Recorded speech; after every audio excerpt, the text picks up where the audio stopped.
প্রিয় ভাইরা আমার, এটা নাটোরের রাজবাড়ির ভিতরে রাস্তা দিয়ে যাওয়া গলি। এটা ভিতরে যায়, যা সোজা যাবেন গেলে অনেক সুন্দর সুন্দর গাছ গোছালি, যেমন অনেক সুন্দর সুন্দর গাছ গোছালি পুকুরের কান্দা দিয়ে যাইতে হয়। পুরাতন বাড়ি ঘর এগুলো অনেক পুরাতন হয়ে গেছে, ভেঙে ভেঙে পড়তাছে। এটা হলো চিকন রাস্তা, পুকুরের গর্তি আস্তে আস্তে যাইতে হয়।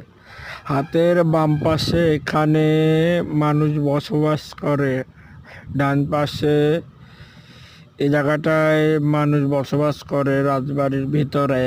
তাই ভাবলাম দেখাই, আপনারা দেখছেন কি না।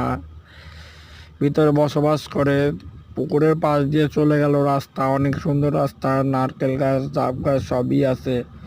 বাড়িঘর, মানুষ বসবাস করে পুকুরের কান্দায়, অনেক সুন্দর এটা। পুকুরের কোল দিয়ে পুকুরের কোল দিয়ে সোজা চলে গেলে সামনে কফি শপ পাওয়া যায়, অনেক সুন্দর জায়গা। এখানে কফি শপ আছে অনেক, ওইখানে যে আরামে বসে গল্প করতে পারবেন, খাইতে পারবেন, অনেক সুন্দর জায়গা। এটা সবার ভালো লাগবে।